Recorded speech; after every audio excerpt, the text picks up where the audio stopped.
presente o número regimental de senhoras deputadas e senhores deputados, sob a proteção de Deus, iniciamos os nossos trabalhos. Esta presidência dispensa a leitura da ata da sessão anterior e recebe o expediente. Dando início à lista de oradores inscritos no pequeno expediente, com a palavra o deputado Dr. Jorge do Carmo, com a palavra o deputado Paulo Fiorilo, com a palavra a deputada Marina Elô, com a palavra o deputado delegado Olim, com a palavra o deputado Reis, com a palavra o deputado Caio França, com a palavra o deputado Bruno Zambelli, com a palavra o deputado Luiz Cláudio Marcolino, que fará uso regimental da tribuna.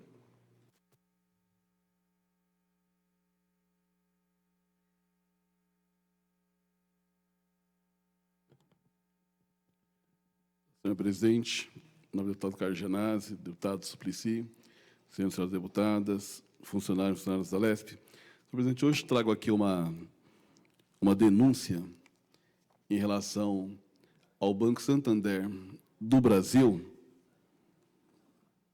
e pela primeira vez nós estamos vendo, né, um banco espanhol, um banco que assume, né, a gestão de bancos importantes no nosso país e não respeita os trabalhadores e não respeita a sociedade.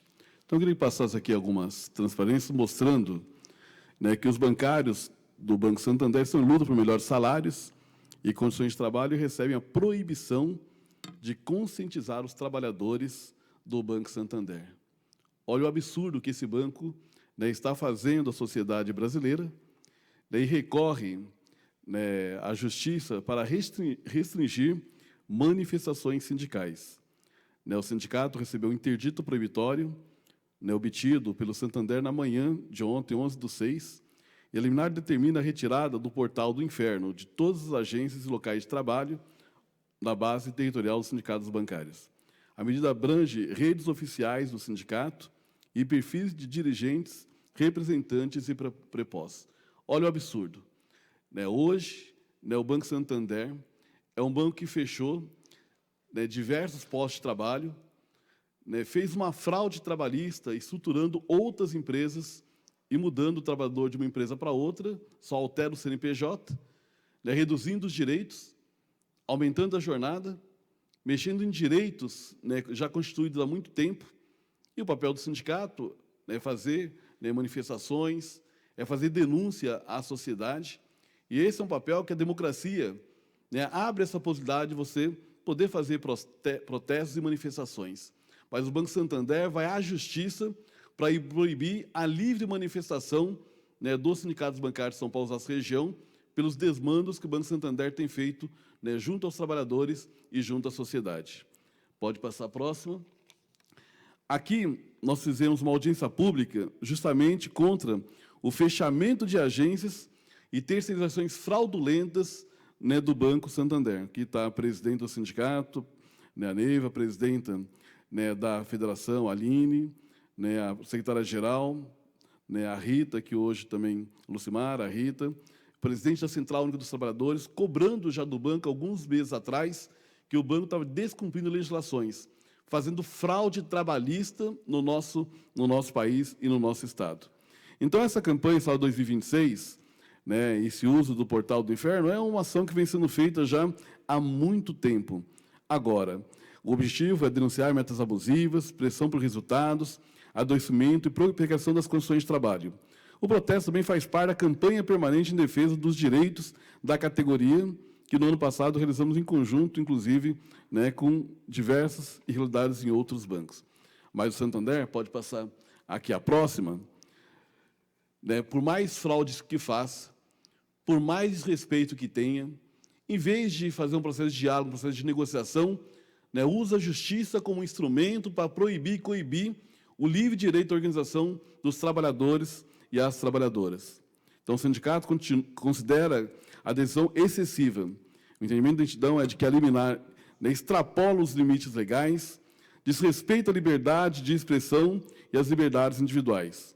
O sindicato reafirma seu direito de denunciar práticas que prejudicam os trabalhadores. Será representado um recurso para contestar essa decisão judicial. Pode passar a próxima. E a mobilização vai continuar. Não é porque a justiça determina, inclusive de forma irregular, de forma que ela extrapola, inclusive, os seus preceitos legais, né, as manifestações vão continuar, porque o banco continua precarizando, prejudicando os trabalhadores, trabalhadoras e a sociedade paulista. Por precaução jurídica, foi orientada a retirada das postagens relacionadas ao Portal do Inferno. O entendido proibitório aplica-se exclusivamente ao Santander. As atividades de protesto e denúncia serão mantidas. A luta continua com organização, resistência e denúncia das práticas abusivas do banco com os trabalhadores e as trabalhadoras. Esse banco, além de praticar, né, hoje, no estado de São Paulo, em todo o país, fechamento de agências, né, construção de empresas, né, para mudar, só apenas mudar o CNPJ e mudar o trabalhador, tirando direito, tirando benefícios que foram conquistados com muita luta nos últimos anos. Agora, esse banco, o Banco Santander, é um banco espanhol. E nós vamos levantar como é que era a prática desse banco no seu país. E não tem nada a ver com a prática feita aqui no Brasil. Lá não tem retirada de direito. Lá não tem demissão de trabalhadores. Lá não tem fraude em construção em empresas, né, fraudulentas, né, no mercado de trabalho espanhol. Mas aqui no Brasil, o banco vem para cá, 1/3 do lucro do Banco Espanhol, do Banco Santander, né, vem do Brasil. Mas aqui diz respeito ao direito dos trabalhadores e das trabalhadoras. Então, a luta vai continuar. Estou aqui trazendo aqui, né, o meu protesto. Eu quero que essa minha fala, senhor presidente, seja encaminhada à presidenta do banco na Espanha, para o presidente do banco, né, aqui no Brasil, para a presidenta dos sindicatos bancários de São Paulo, Osasco região, e também, né, a presidência da FEBRABAN, que esse tipo de desrespeito a sociedade não pode aceitar. Então, se o banco não respeita os trabalhadores, não respeita a sociedade brasileira do Estado de São Paulo não tem que respeitar o Banco Santander. Muito obrigado, senhor presidente. Essa presidente acata a sugestão de Vossa Excelência, o pedido de Vossa Excelência, e fará os encaminhamentos devidos. Eu gostaria de chamar Vossa Excelência para continuar conduzindo aqui a sessão, para que eu possa fazer o uso da tribuna também.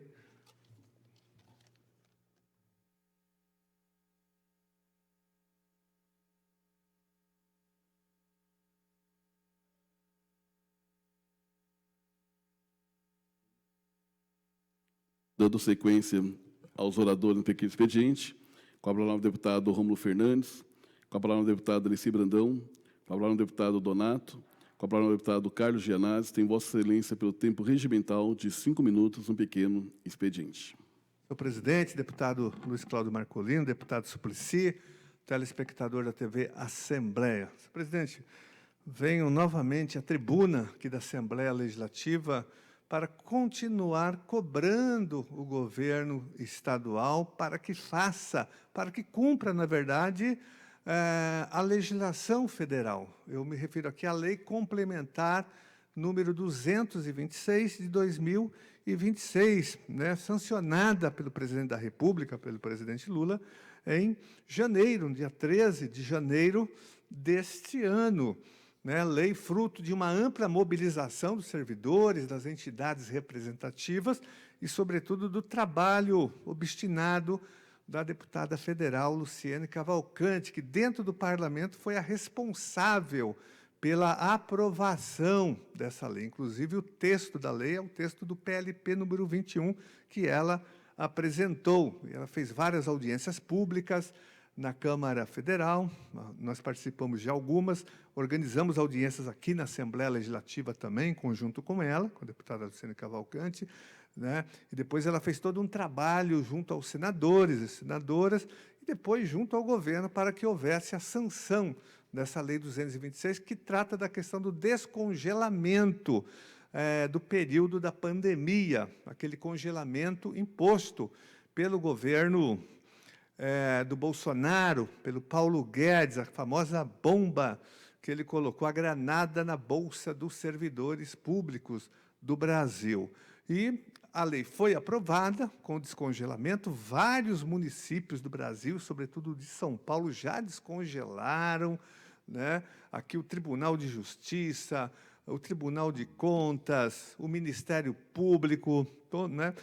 Vários municípios pequenos, inclusive aqui do estado de São Paulo, já fizeram o descongelamento. A Prefeitura de São Paulo já fez o descongelamento por conta da pressão, da mobilização dos servidores e das entidades, mas o estado de São Paulo, até agora, nada.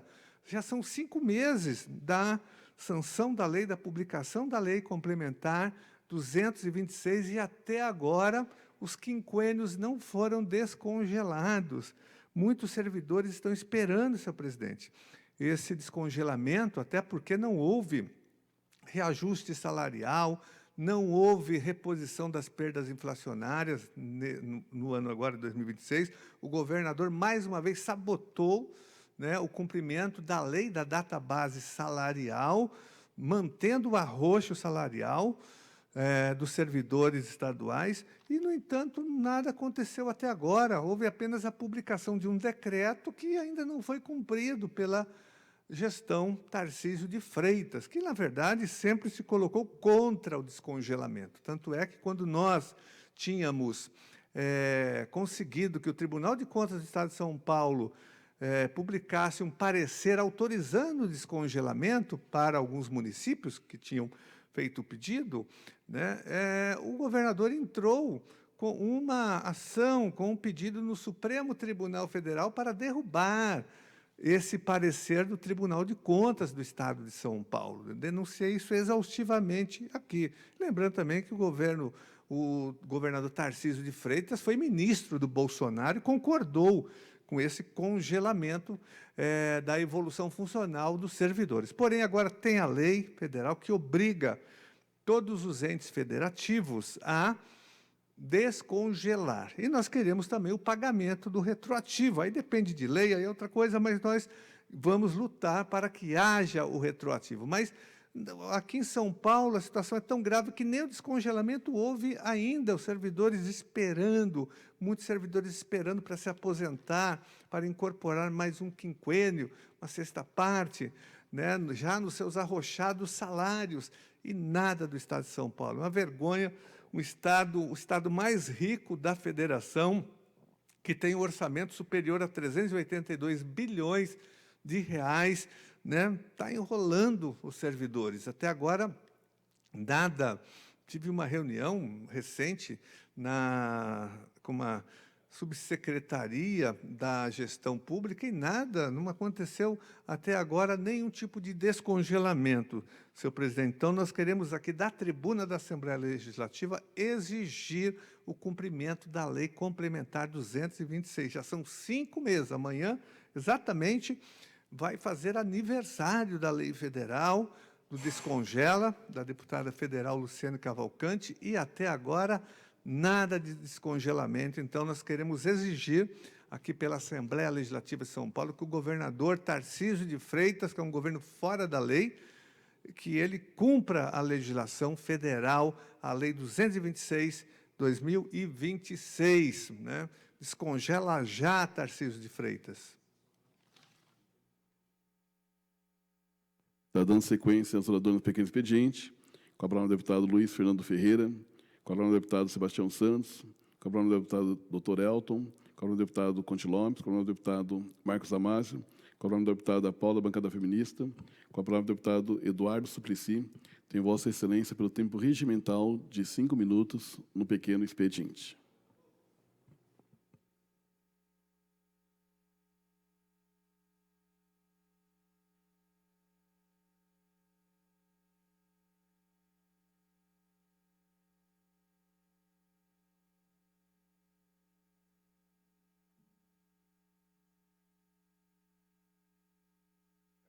Deputado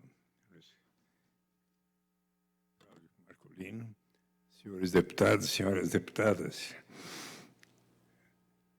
eu quero relatar a experiência formidável na qual estive ontem, acompanhando a visita exploratória do Dr. Tiago Campos, da 5ª Diretoria da Agência Nacional de Vigilância Sanitária, Anvisa, à Associação Flor da Vida de Franca.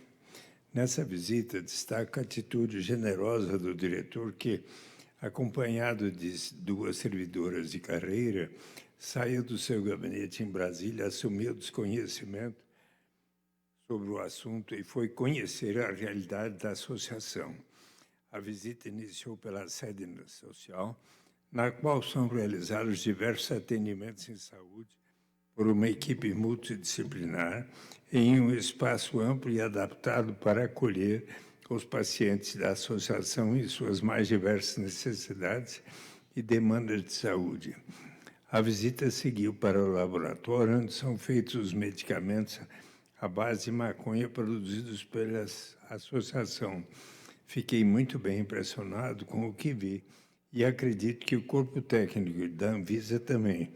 O laboratório construído pela associação segue rigorosamente as normativas da agência para garantir o controle sanitário e a qualidade dos extratos produzidos.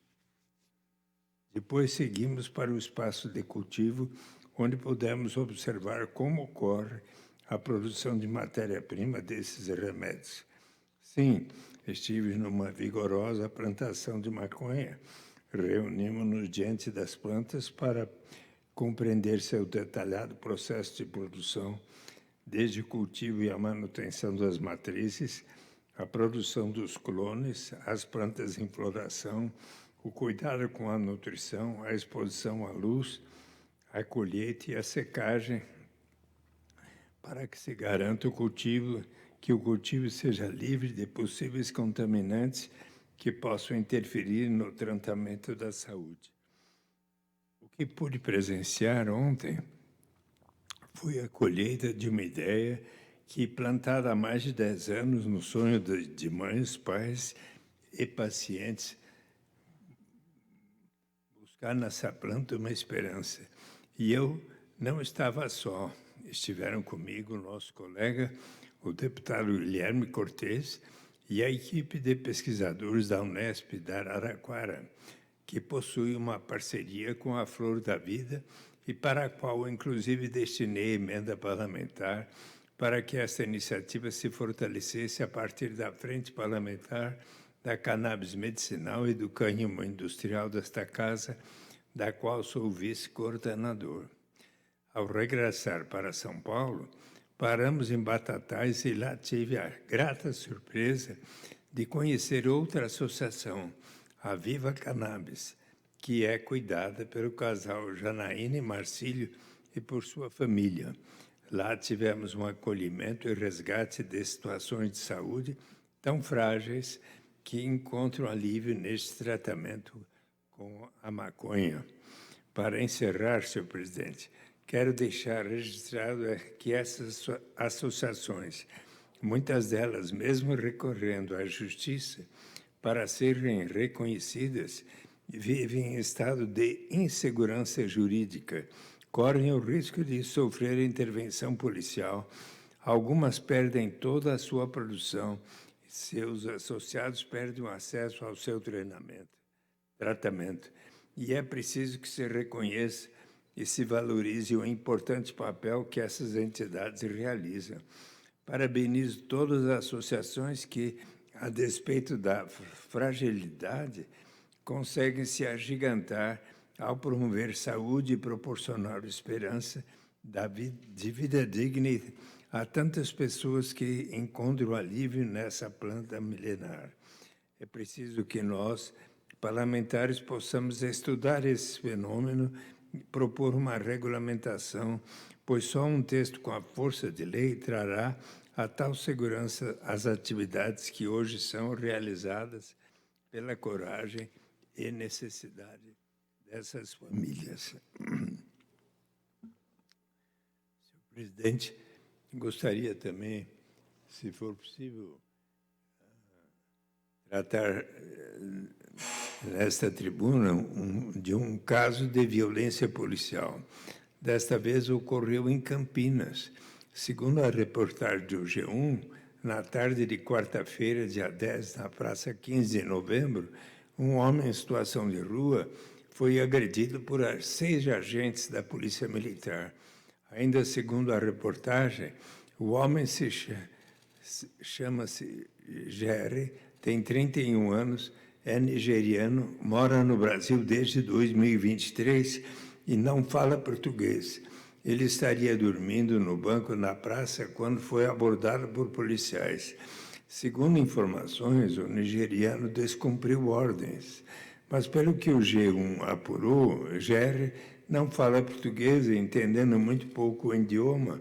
Por favor, solicito que passem agora o vídeo com as imagens, se puder, por favor, a equipe da TV Alesp. Desse homem sendo abordado violentamente com socos e chutes por pelo menos 5 policiais militares. De acordo com uma apuração feita pela nossa equipe, esse homem se chama Jerry Ekuegu. Ele tem 31 anos, é nigeriano e está aqui no Brasil desde 2023. E segundo a nossa apuração, no momento da abordagem que você vê no vídeo, ele estava apenas deitado em um banco e aí as equipes policiais foram até ele. Como ele não entende a língua portuguesa, ele acabou desobedecendo algumas ordens da polícia. E aí começou a abordagem, com socos, chutes e até spray de agente químico. As equipes conseguiram conter ele, levaram ele para a viatura, depois para a delegacia e em seguida ele foi liberado porque não tinha nada de ilícito com ele. Olha, essa não é a primeira vez que isso acontece com esse homem. No começo desse mês, agora de junho, ele foi abordado em frente a um supermercado e por ele não entender português, ele acabou desobedecendo algumas ordens da polícia, como ficar parado, levantar as mãos. Nessa hora foi pedido reforço da polícia e eles conseguiram conter o homem.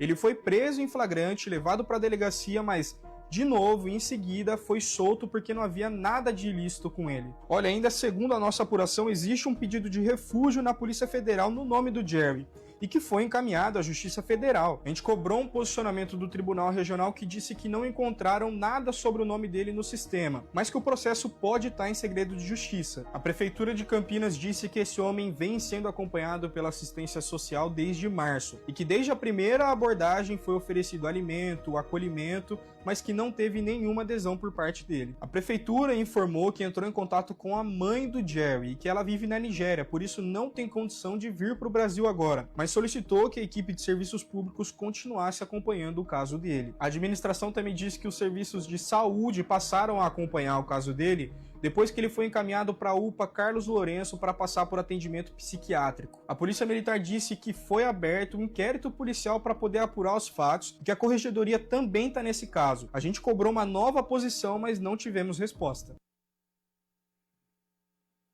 No vídeo, senhoras e senhores deputados, é possível verificar agentes dando socos e chutes na cabeça de Jerry enquanto ele estava imobilizado, o que é inaceitável. Não é justificativo para que PMs agridam violentamente uma pessoa totalmente imobilizada. Graças ao registro feito por moradores, testemunhamos mais uma vez os excessos e a truculência da Polícia Militar sob o governo Tarcísio de Freitas, que, em suas declarações, demonstram minimizar esse tipo de arbitrariedade. Não basta a corporação emitir notas dizendo que não compactua e vai se afastar os envolvidos. É urgente reformular a conduta policial, frequentemente movida pelo preconceito, pelo racismo, pela porofobia. O que vimos não foi uma ação policial de contenção, foi uma brutalidade, uma violência desproporcional do Estado contra alguém em extrema vulnerabilidade. O registro é de uma violência de cunho claramente racista e xenofóbica. Persiste no Brasil e na Polícia Paulista uma lógica de suspeição sobre corpos negros. Um homem negro, pobre, em situação de rua, migrante, torna-se alvo preferencial da violência e do excesso. Não se trata de episódio isolado, mas de sintoma grave de despreparo institucional. A Polícia Paulista claramente não está preparada para o atendimento de pessoas em situação de rua. Não está preparada para lidar com pessoas migrantes que muitas vezes enfrentam barreiras de idioma, diferenças culturais, sofrimento psíquico e extrema vulnerabilidade social. Uma abordagem envolvendo uma pessoa em sofrimento, dificuldade de comunicação, exige mediação, preparo técnico, capacidade de mediar conflitos e atuação interdisciplinar. A função da polícia é entregar, não agredir e humilhar. Jerry não oferecia qualquer perigo, nem a si nem a outros. Um enorme contingente de policiais foi imobilizado por quê e por quê? Por tudo isso é porque não podemos normalizar nenhum abuso. Informo que encaminharei ainda hoje requerimento de informações à Secretaria de Segurança Pública do Estado de São Paulo para que esclareça integralmente os fatos, informe quais providências administrativas já foram tomadas, quais protocolos foram adotados nesta ocorrência, quais treinamentos específicos existem para atendimento de pessoas em situação de rua, imigrantes, e quais medidas concretas serão adotadas para prevenir novos episódios de violência policial, racismo institucional e xenofobia.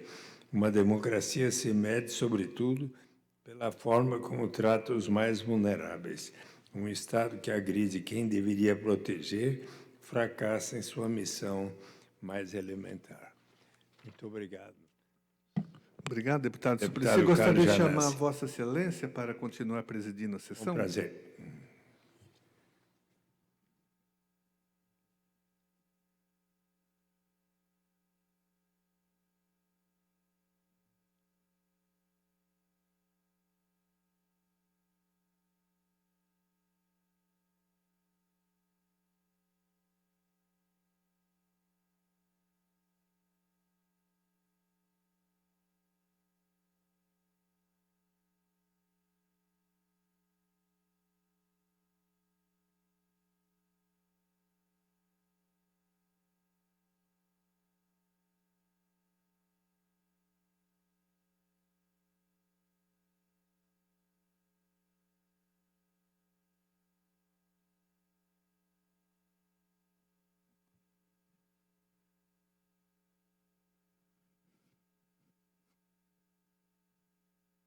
A palavra, então, o deputado Luiz Cláudio Marcolino, ausente. Tem a palavra o deputado Carlos Janassi, pelo tempo regulamentar.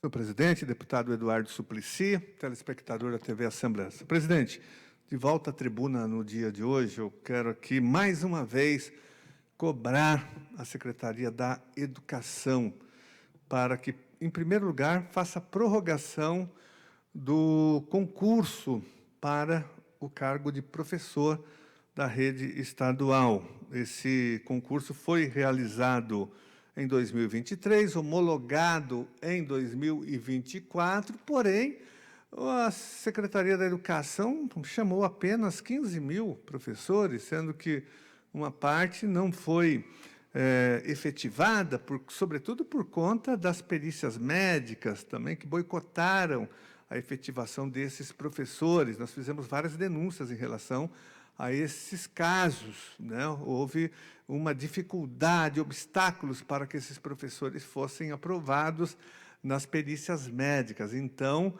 houve ainda uma redução de 15, talvez para 12 ou 13 mil professores que conseguiram assumir os seus cargos na rede estadual. Sem contar ainda que há muitos outros obstáculos agora para que eles possam atingir o estágio probatório, né? E nós já tomamos providências em relação a uma resolução que foi publicada para tentar impedir que os professores aprovados e que já assumiram possam passar no estágio probatório, porque há critérios difíceis de serem alcançados, quase que impossíveis, por conta de uma resolução, e que depois eu vou tratar desse assunto também. Mas o que me traz aqui, senhor presidente, é o seguinte: nós estamos preocupados, porque no dia 19 de julho vence o concurso, né, os 2 anos, mas o governo tem que fazer o que? A prorrogação por mais 2 anos, como determina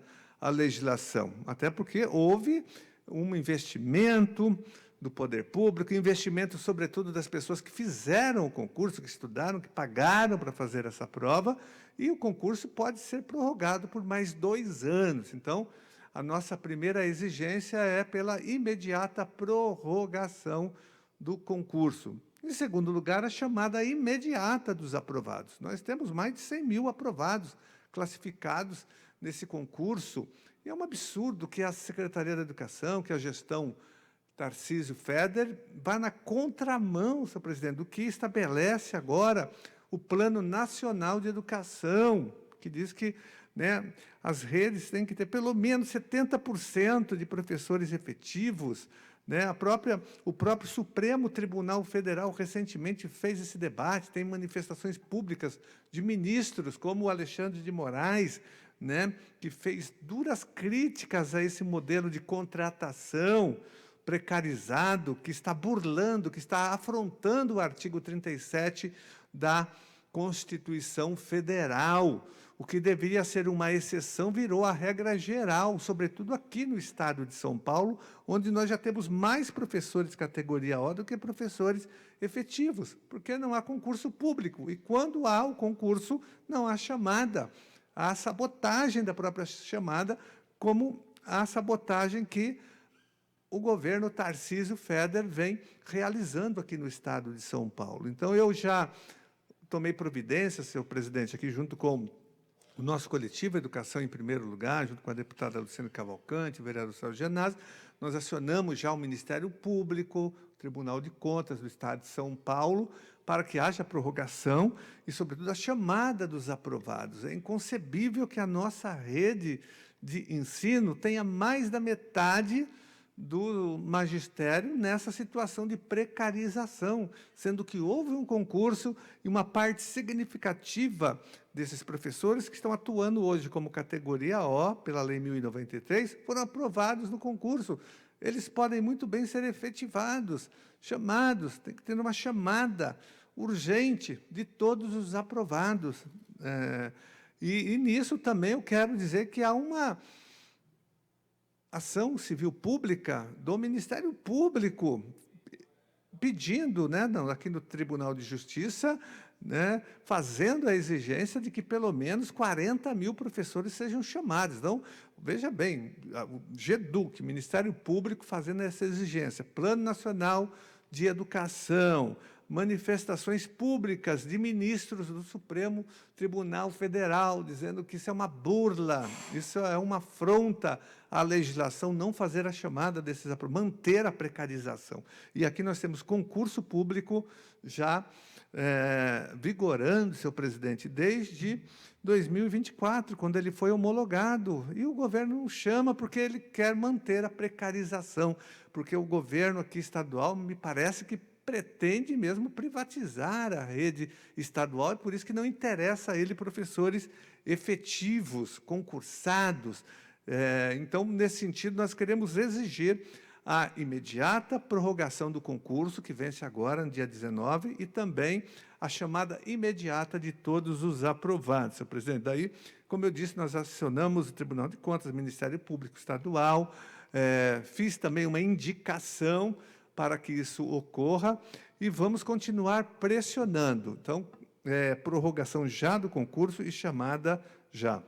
E quero, senhor presidente, por fim, para encerrar a minha participação hoje aqui na Assembleia Legislativa, na tribuna, dizer que nós estamos recebendo várias reclamações, denúncias relacionadas a uma preocupação dos professores da rede estadual de ensino, que é sobre o recesso, sobre as férias, de que haverá desconto, né, que os professores terão ou recesso ou as férias reduzidas por conta de possíveis faltas feitas durante o ano letivo. Nós não conseguimos ainda detectar nenhum documento da SEDUC dando esse tipo de orientação. Espero que isso não proceda, senhor presidente, até porque isso é inconstitucional, isso afronta o direito trabalhista. O que nós temos de concreto é uma lei lá da reforma administrativa do famigerado governo Dória, né, junto com o Rocieli Soares, que era o secretário da Educação, aqui onde nós temos uma lei, que foi a lei 1361, de 2021, lá no artigo 24, tem, acho que o inciso 3º, que fala sobre isso, né? Sobre a redução das férias, caso o professor tenha mais de 10 faltas. Isso é inconstitucional, isso afronta a dignidade humana dos trabalhadores, das trabalhadoras, servidores do Estado de São Paulo. Isso não pode se concretizar. Nós votamos contra essa lei quando ela foi aprovada, judicializamos, enfim. Mas o fato concreto é que, até esse momento, nós não detectamos. Pode ser que haja, né, mas nós ainda não detectamos. Até que seria um absurdo se um professor tem faltas, ele não pode ter, depois, desconto nas férias, não pode ter redução das férias, porque as férias, elas são um direito trabalhista, né, de 30 dias, não tem como descontar os dias das férias, porque o professor teve faltas durante o ano letivo. Então, nós estamos acompanhando esse caso, e caso haja, de fato, esse desconto, essa possibilidade, nós vamos reagir à altura, porque, repito, isso é uma agressão aos direitos trabalhistas e afronta a nossa Constituição. Então, era isso, senhor presidente, muito obrigado, e havendo acordo entre as lideranças, eu solicito o levantamento desta sessão. Muito obrigado, deputado Carlos Janazzi. Sim, havendo acordo de lideranças, então solicito que seja levantada a sessão e convoco Vossa Excelência para a sessão ordinária de segunda-feira, à hora regimental, sem ordem do dia. Também está encerrada a presente sessão. Muito obrigado.